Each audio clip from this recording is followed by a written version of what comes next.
Hoy día nos corresponde ver la clase número 7, ¿cierto? Nuestro objetivo principal o general es, hoy día es 14 de mayo, ¿cierto? El objetivo general es analizar y estudiar el capítulo 4 en general, pero hoy día vamos a ver del versículo 1 al 5.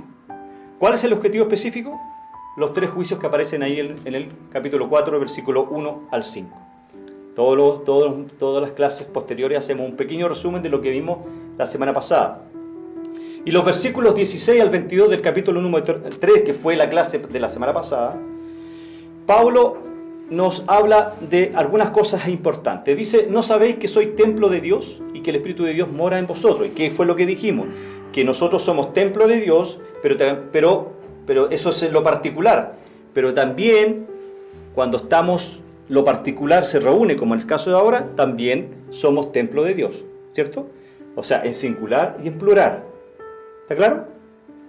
Y dijimos que esto no es templo de Dios, esta es la casa de oración, ¿correcto?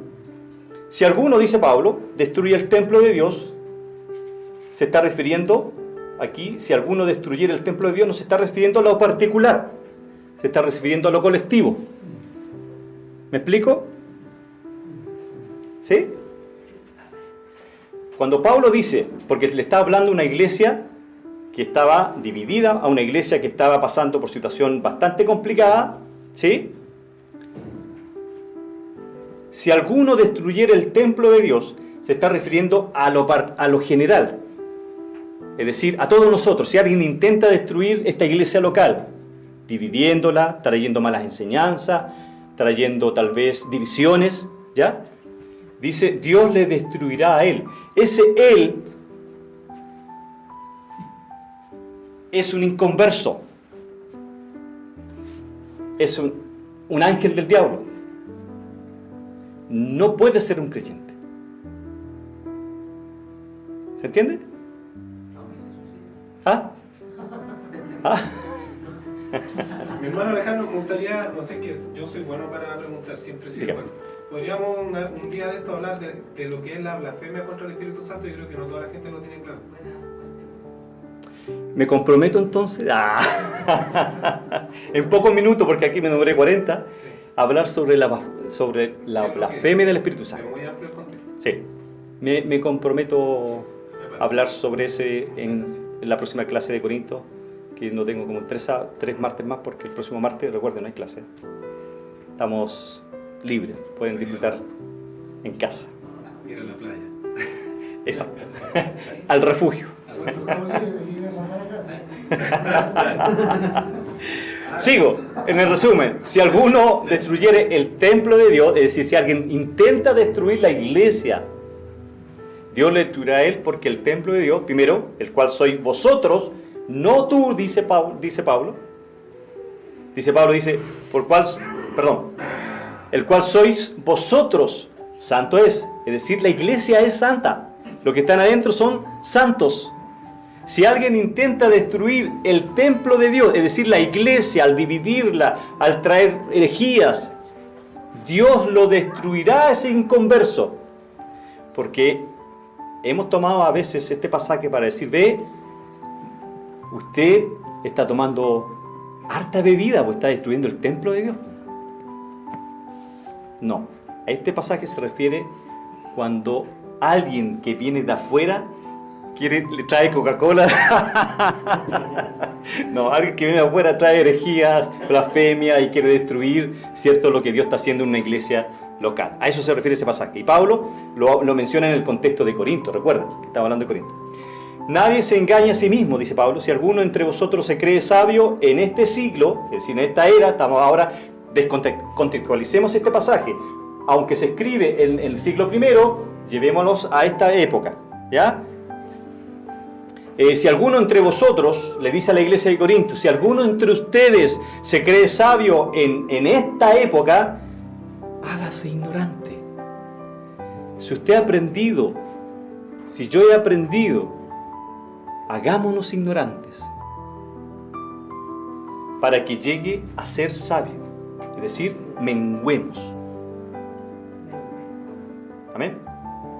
Porque la sabiduría de este mundo, esa palabra sabiduría, ¿se acuerdan que la analizamos la vez anterior? Tiene que ver con intelecto, con conocimiento, con noxi, con conocimiento intelectual de algo. Porque la sabiduría, el conocimiento intelectual de este mundo es insensatez para con Dios. Pues escrito está, Él prende a los sabios en la astucia de ellos. Y otra vez dice Pablo, el Señor conoce los pensamientos de los sabios que son vanos, es decir, no tienen sentido. El conocimiento de los que se creen sabios, ¿cierto? Porque en la iglesia hay de aquellos que han estudiado un librito, 2 libritos, y se creen sabios. Por eso nosotros que llevamos aquí 3 años estudiando, algunos más, menos, no nos creamos sabios. Tenemos mucho que aprender. Particularmente 25 años de estudio y todavía no sé nada. Todavía sigo aprendiendo. Así que, recuerden que es así que, el así que de Pablo, pónganle ojo. Así que, respecto al exterior, dice Pablo, concluye entonces, dice Pablo, que ninguno se gloríe en los hombres.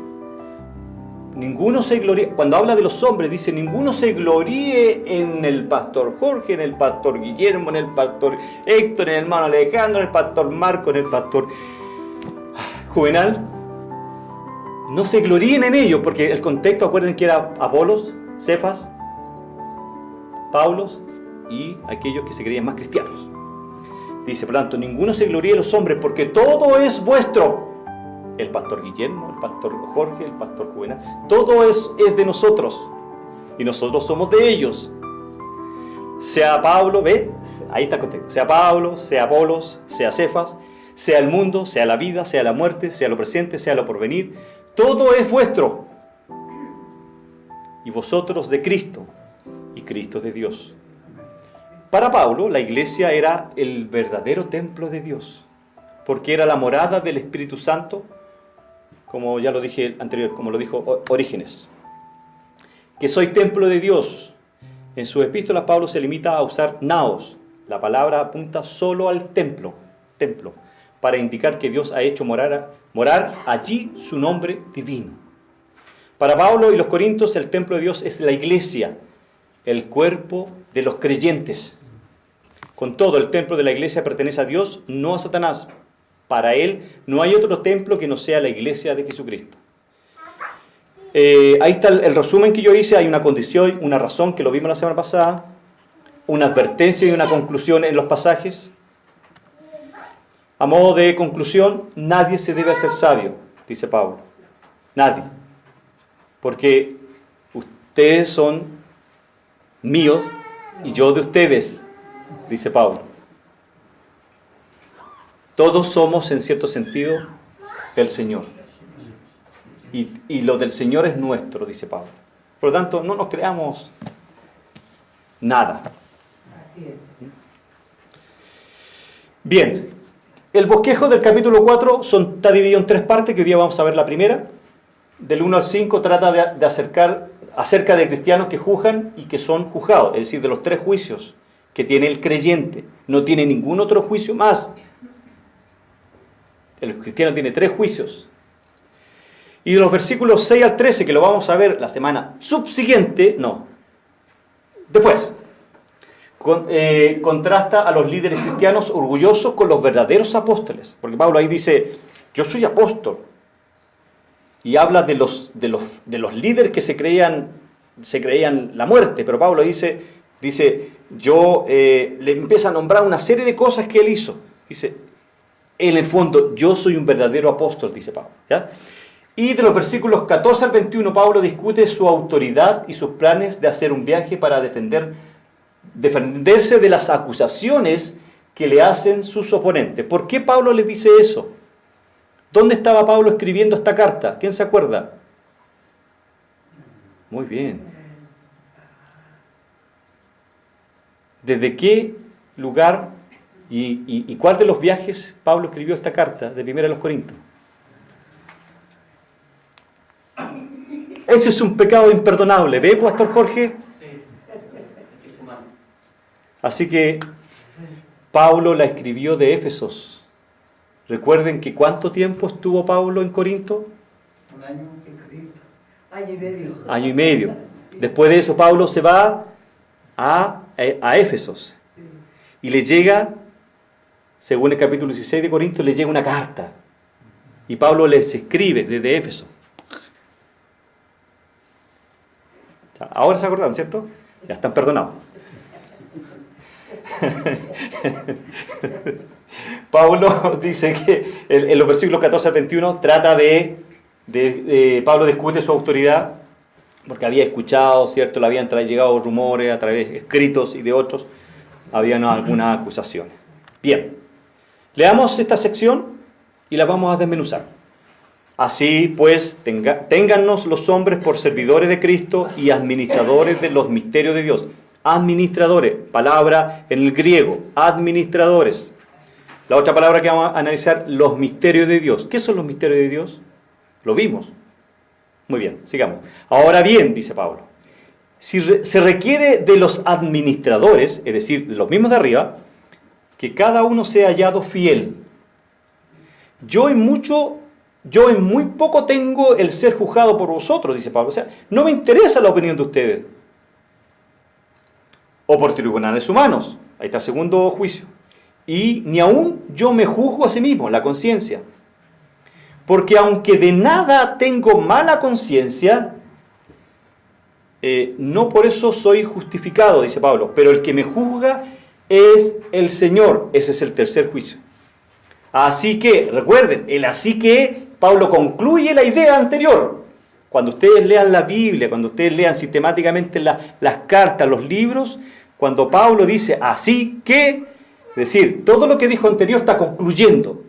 Pablo del 1 al 4 dice algo espectacular y en el 5 dice, respecto a todo lo que dije, no juzguéis nada antes de tiempo, hasta que venga el Señor, el cual aclarará también lo oculto de las tinieblas y manifestará las intenciones de los corazones, y entonces cada uno recibirá su alabanza de Dios. Amén. Bien, desmenucemos esto entonces en 20 minutos más. Usted me dirá, ¿por qué está curado, hermano? Es que hoy día cumplí 13 años desde que un día empecé a pololear con mi esposa. Así que pueden ver en mi Facebook que hice un video, me busqué toda la tarde, estaba trabajando, Pastor Jorge, busqué todo el día, desde el año 2005, fotitos, donde ella aparece joven, de 22 hermosos años, y el día que tiene 35 también. Así que, bien, ¿qué es lo que es el versículo 1? Pero el versículo 1 dice, así pues tengamos los hombres por servidores de Cristo. Ese así pues tengamos los hombres, este es un imperativo, es decir, es una orden. Ténganos los hombres, es una orden. Recuerden que cuando el verbo ahí es imperativo, es porque Dios lo está determinando así. Los creyentes deben evaluar o considerar el estatus de sus liderazgos. En el reino de Dios, el liderazgo es servicio, mayordomía. Jesús nos enseña sobre el liderazgo. Marcos 10:42 dice, mas Jesús llamándolos les dijo, ¿sabéis? Aquí le hablo a los líderes, o me hablo a mí mismo. ¿Sabéis, Alejandro, que los que son tenidos por gobernantes de las naciones se enseñorean de ellos? Claro que sí, ¿o no? Hoy día estamos viendo ese problema en nuestro país. Y sus grandes ejercen sobre ellos potestad.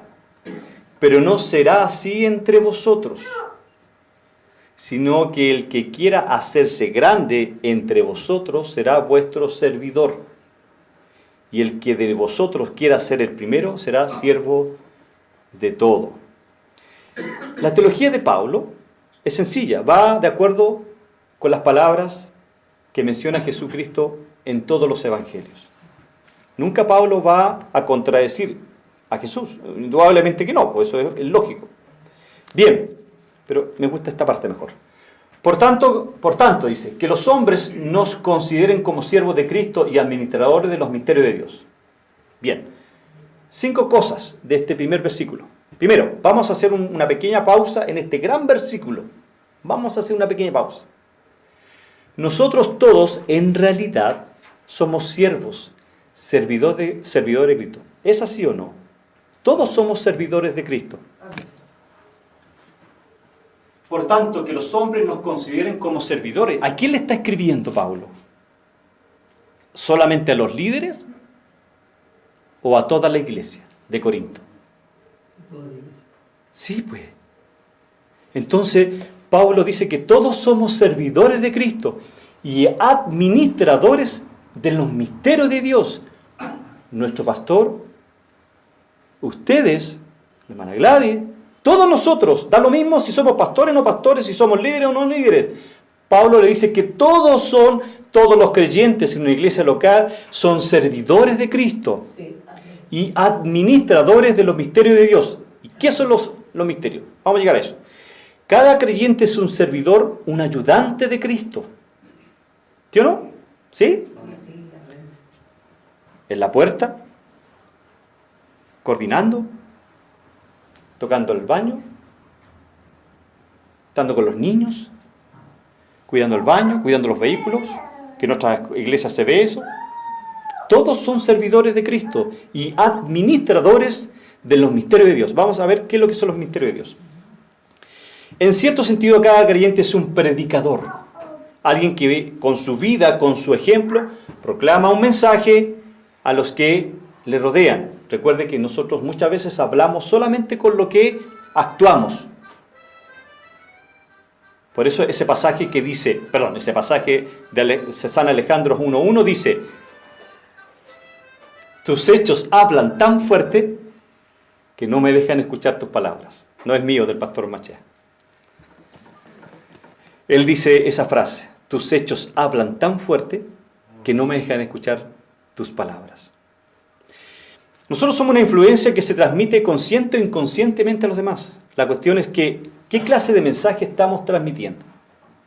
Reflexionado con estos 5 puntos, analicemos un poco más la palabra administradores. Aquí se llama al siervo de Cristo un administrador. Es decir, usted es un administrador de los misterios de Dios. ¡Wow! ¡Qué tremendo! Por eso dije arriba, vamos a hacer una pequeña pausa en este gran versículo. Todos somos administradores de los misterios de Cristo. En el tiempo de Pablo, y aquí ahora vamos a estrujar el texto. Vamos a hacer un exégesis del texto. Vamos a introducirnos, vamos a sumergirnos en ese pasaje y vamos a bucear. A la luz del texto no nos entrega mayor antecedente, pero ¿qué debemos hacer? Ir a ver los comentarios, y consulté como 5. ¿Y qué es lo que dice la palabra administrador? ¿Qué era un administrador en el tiempo de la iglesia primitiva o la iglesia de Pablo? Un administrador de los misterios de Dios, en el tiempo de Pablo, un administrador era la persona encargada de los asuntos de la vivienda familiar. Era alguien, el mayordomo, que habían en las casas del Imperio Romano. Pablo saca esa analogía para decir que nosotros somos administradores, somos mayordomos de los misterios de Dios. Ante el propietario, era el encargado de los temas domésticos, de la comida, de la ropa y demás asuntos. Él proporcionaba a la familia todo lo que en el fondo era necesario. Entonces Pablo dice que nosotros somos ese mayordomo. ¿De qué? De los misterios de Dios. ¿Qué son los misterios de Dios? De la misma manera, el servidor de Cristo debería entregar la palabra de Dios a los miembros de la familia espiritual. Es decir, no tan solo en una iglesia local, sino que principalmente en el hogar. Porque el hogar es la primera iglesia que nosotros debemos consolidar, discipular. Amén. En nuestros hogares debemos mostrar el amor de Dios, debemos predicar con el ejemplo. ¿O no es así? Amén. Y vemos aquí nuevamente la palabra misterio. Bien, recordemos que en la Biblia los misterios son aquellas verdades que anteriormente no habían sido reveladas a nosotros, pero que en aquel momento fueron dadas a conocer. Me explico. ¿Se acuerda que nosotros cuando estudiamos 2 Corintios, capítulo 12 y 14, donde dice que el hombre natural, ¿quién es el hombre natural? Muy bien. Les voy a poner, como dice el pastor Juvenal, una carita feliz. El hombre natural es el inconverso, el que no conoce al Señor. Dice 2 Corintios 2:14 que el hombre natural no puede, aunque quiere, no puede entender las cosas espirituales. Pero cuando nosotros, o el Señor vino a nuestra vida, porque nosotros no vamos a ir, recuerden, cuando el Señor vino a nuestra vida y hizo un estrago en nuestra cabecita y nos cambió y nos dio una voluntad, es decir, dio una vida a nuestra voluntad, llegamos al Señor, ahí nosotros empezamos a entender los misterios de Dios. Porque ahora usted puede entender la Biblia, pues. Antes era imposible. Pásele la Biblia a un inconverso, no tiene idea, no va a saber nada. No, la va a leer como cualquier intelectual, pero no va a entender el mensaje espiritual. Es decir, no va a entender los misterios de Dios. Por eso es que Pablo dice que nosotros somos administradores de los misterios de Dios. ¿Y cuáles son esos misterios? Veámoslos. El misterio se refiere aquí a la sabiduría de Dios, concretamente al Evangelio de Cristo, el mensaje de la cruz, que solo puede ser conocido y comprendido por medio de la revelación del Espíritu Santo. ¿Cómo usted cree que alguien puede entender que un hombre que vino hace 2000 años atrás se haya clavado en la cruz y más encima le digan que ese hombre es Dios? El Dios que creó el universo, el Dios que creó... A propósito de universo, se lo comenté al pastor Jorge y al pastor Guillermo. Ayer escuché no sé si una blasfemia, pero una herejía tal vez. Una herejía. Alguien que tuerce la verdad. ¿Ve que es Leo? Una herejía es torcer una verdad bíblica. Alguien dijo, no voy a dar nombre, dijo que Génesis 1:1 nos da a entender que la Tierra tiene 4.500 millones de años. Y yo me fui de espalda.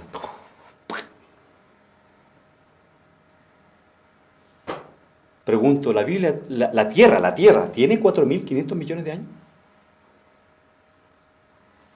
Díganme, sí, no tengo idea, no. Díganme algo.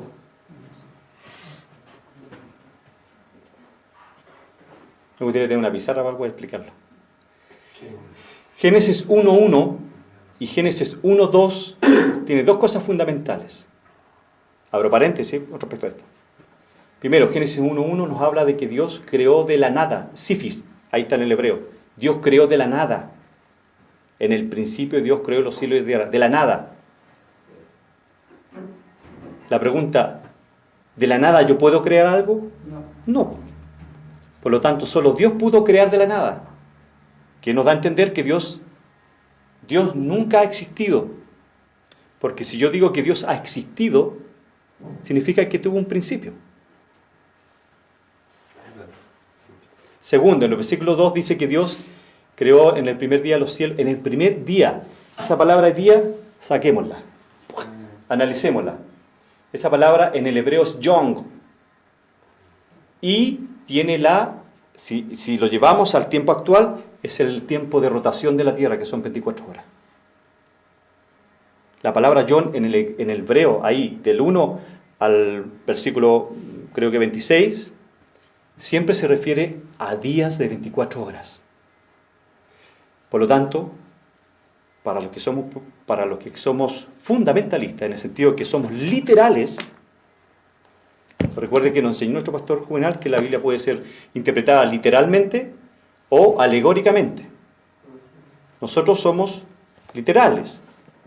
Hay personas que interpretan la Biblia de manera alegórica, es decir, la espiritualizan todo en el fondo. Pero sí el universo podría eventualmente tener millones y millones de años, el universo entero, pero no la Tierra. ¿Me explico? Porque a la luz de la Escritura, la Tierra fue creada hace 10.000 años atrás. Más o menos, por los cálculos que sacan respecto a las generaciones, las genealogías. ¿Ok? Cierro paréntesis. Mi hermana Gladys.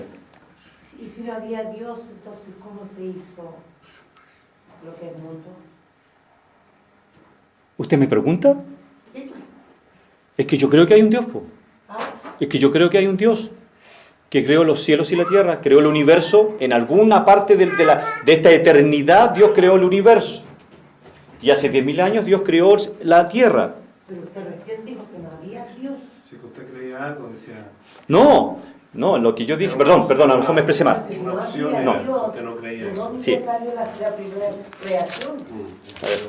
No, lo que yo dije, bueno, yo me interpreté mal. Hizo de la nada. Dice, en el principio creó Dios los cielos y la tierra estaba desordenada y vacía. Lo que da a entender acá es que es ex nihilo, en el fondo, la doctrina del hebreo. Es decir, que Dios creó de la nada. El universo lo creó de la nada. No había nada y Dios lo creó. Pero Dios existía. No, pues. Es que mire, esto es semántica, mi hermana Gladys. Si yo digo que Dios existe, la palabra existencia, al entenderla, quiere decir que fue creado. Es decir, esto existió. Porque esto fue creado algún día. Yo debo decir que Dios es eterno. No que Dios existe. La palabra existencia habla de algo que tiene comienzo y final. Muy bien, Pastor Jorge. No voy a encontrar la frase correcta. Comienzo y final. Claro, pero no lo tiene. Pero ¿de dónde salió el Padre? Comienzo y fin. Siempre han existido, ellos siempre no han existido. Ellos son eternos, no tienen existencia. Padre, Hijo, Espíritu Santo, la unidad, la Trinidad, esta indivisibilidad que hablábamos el domingo de la Trinidad, ¿se acuerdan? Ellos no pueden ser divisibles, siempre van a estar unidos. Actúan en partes en la historia de manera separada, pero son uno solo. Ellos siempre han existido, ellos siempre están en la eternidad. ¿Entiende? Y la Biblia dice que fue Jesús quien creó de la nada el universo. Y ojo, algo que escuché el domingo, de que en el único momento, que ahí estuve un poquito de desacuerdo, en el único momento en que esta Trinidad se separa, es cuando Jesús dice, Padre, Padre, ¿por qué me has desamparado? Ese es en ese momento donde se separa, el Padre se separa del Hijo. ¿Ya? Bueno, pero no viene al caso. ¿Se entendió, cierto? Cierro paréntesis para explicar esto de la creación. Entonces, por lo tanto, debemos tener en cuenta que somos administradores de los llamados misterios de Dios. ¿Qué son los misterios de Dios? La sabiduría de Dios, concretamente el Evangelio, el mensaje de la cruz, que solo puede ser conocido y comprendido por los hijos de Dios. ¿Por qué? Un inconverso, como es una persona natural, no puede entender los misterios de Dios. ¿Y qué es lo que dice Pablo? Que usted y yo somos administradores de estos misterios. Tamaña responsabilidad que tiene usted, por hermano, hermana. Tamaña responsabilidad. Todos tenemos esta responsabilidad, cual más, cual menos. El versículo primero hablaba de los servidores. Dios a cada uno de nosotros nos dio un don, a lo menos un don, el don de la fe. Pero también Dios nos dio a cada uno un don o una cualidad o una particularidad propia de cada uno de nosotros, pero todo lo que Dios nos da debemos poner en el servicio de la obra. Amén. Wow. Lo voy a dejar hasta acá. Está interesante, ¿eh? Aquí venían los 3 juicios. Ya, mire, hagamos algo. Mire. Aquí los voy a explicar. Dice el versículo 3 y 4, y aquí están los 3 juicios. Dice, yo en muy poco tengo ser juzgado por vosotros. Es decir, primer juicio, es el juicio público. Pablo tenía la pachorra, como dicen carabineros, la pachorra, para decir, me interesa un comino lo que ustedes piensen de mí. Pablo le está diciendo a la iglesia de Corinto, recuerde que está defendiendo su ministerio, no me interesa lo que ustedes piensen de mí, lo le dice a los corintios. Eso le dice, es el primer juicio, el juicio público. Y de ese juicio nosotros debemos tener, en cierto sentido, un poco de cuidado. Porque hay cientos de personas que nos están mirando.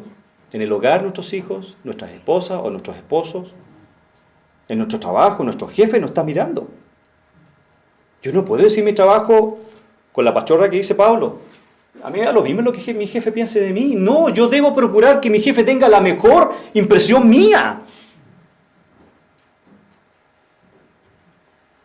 ¿O no? Yo debo procurar que mi esposita tenga la mejor impresión mía. Por eso que llegar a las 9:30.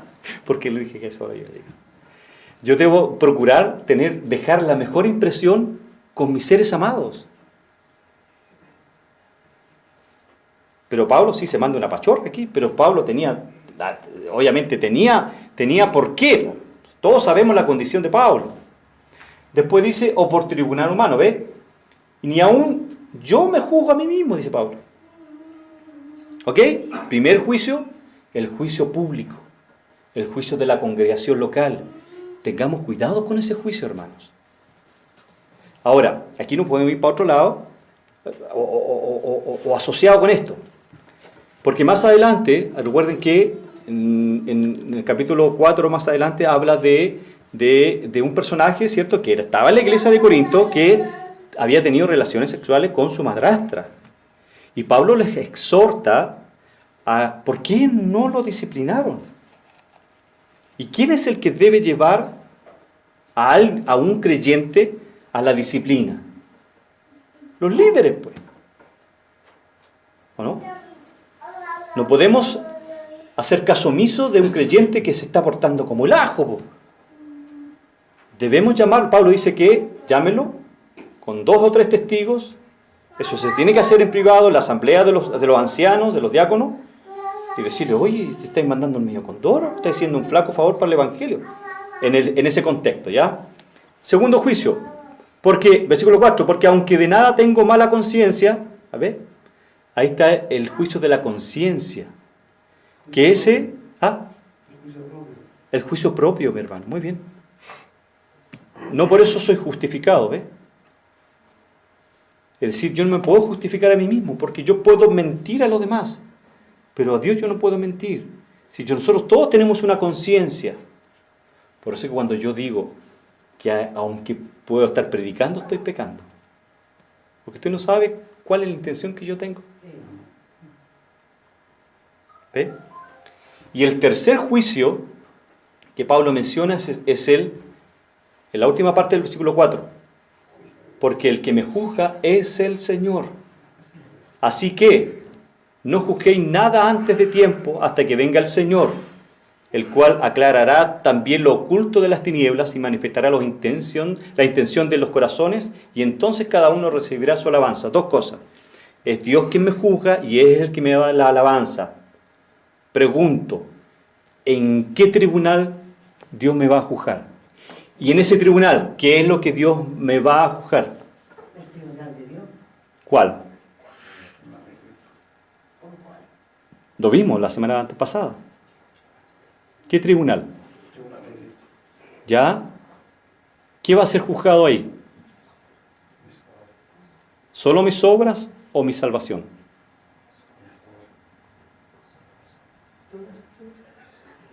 Porque recuerde que Pablo dice que el fundamento ya está puesto. ¿Cuál es el fundamento? Cristo, pues. Y dice que sobre ese fundamento, cada uno dice, cuide, ¿cómo sobreedifica? Algunos, ¿cierto?, sobreedifican y sus obras son el oro, piedras preciosas, y otros sobreedifican y sus obras son, en el fondo, las compara con la chamusca, con la madera, con la hojarasca. Y todas estas obras del creyente, aquí está hablando Pablo. Dice, pero el que me juzga es en el Señor. ¿Y dónde? En el tribunal de Cristo. 1 Corintios 3:10 en adelante. Y ahí van a ser juzgadas mis obras, pues. Mis obras no son para condenación o salvación, porque yo ya fui condenado.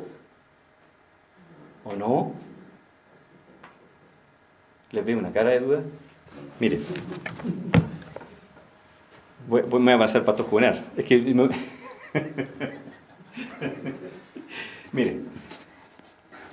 Cuando nosotros nacemos pecadores, ¿cierto? Pero inocentes en el cierto sentido. Por eso que creemos que los niños se van al cielo. Mi posición a lo menos. Porque hay otros que son más severos y dicen que si el niñito, la guaguita, muere, se va al infierno porque no voy a explicar eso. Es muy largo. Pero nosotros creemos que, y lo hemos conversado con el pastor Jorge, que una guagua hasta los 7, 8 años se va al cielo si se muere, porque no es responsable de su pecado, es un pecador irresponsable. ¿Me entiende? Porque no tiene conciencia del pecado. ¿Cómo dicen que los niños malos se van al infierno? Pasan al purgatorio. Pero después que llegamos a la época de la conciencia, 8, 9 en adelante, y ahí somos nosotros signos de juicio, de condenación. Pues ahí ya nos condenamos por nuestro pecado. La paga del pecado es muerte. Entonces, si esa persona, que es un hombre natural, si esa persona esa persona no busca de Dios, ¿cierto? Dios es el que se aparece y lo llama. Cuando lo llama, pongan atención, cuando lo llama, hace un juicio sobre esa persona y lo encuentra culpable por sus pecados. Dice, porque la paga del pecado es muerte. Por tanto, le dice, arrepiéntete, pecador. Eso es lo que dice Pedro en el tremendo sermón que se mandó, que ya nos explicó nuestro pastor juvenal. 5.000 se convirtieron. Pero ¿cuál fue el mensaje principal? El arrepiéntete. No el decisionismo. El arrepiéntete. Entonces ese ser natural se arrepiente, se hace un juicio en el cielo sobre él y es encontrado culpable, y la muerte de hace 2000 años de atrás de Cristo es imputada a ese condenado. Y Dios, que lo está a punto de llevarlo al infierno, esa cruz o esa expiación en la cruz es imputada en ese hombre casi natural casi creyente, y Dios lo encuentra inocente hasta la eternidad. No hasta que se deje de portar bien, porque las obras, después de ser convertido, van a ser juzgadas en el tribunal de Cristo. ¿Me expliqué bien? ¿Sí? ¿O no? Hermano Guillermo, ¿entendió?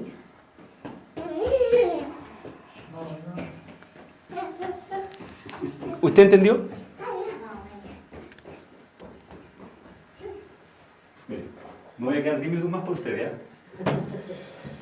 Yo, pongan atención, soy un hombre natural. ¿Quién es un hombre natural? El que no es creyente. Dios me eligió de la eternidad pasada, ¿cierto? Eso está claro. Pero sigo siendo un hombre natural. ¿Correcto? La Biblia dice que la paga del pecado es muerte. Por lo tanto, ¿qué es lo que hace Dios? Alegórico. Me sienta en el patíbulo. ¿Me van entendiendo? Soy un pecador.